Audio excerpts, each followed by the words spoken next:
Exit poll हा एक fraud असतो. हरियाणामध्ये काँग्रेस बरं का, काँग्रेस 60च्या वर जागा जिंकली.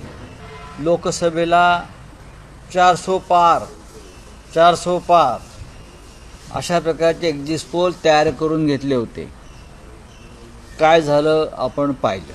महाविकास आघाडी महाराष्ट्रात 26 तारखेला सत्तेवर येते आहे. 23ला निकाल लागतील.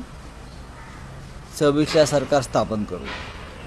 23 तारखेलाच संध्याकाळपर्यंत आम्ही सत्ता स्थापनेचा दावा करू शकतो. महाविकास आघाडीला 160 ते 165 जागा आमच्या एकत्रित निवडून येत आहेत.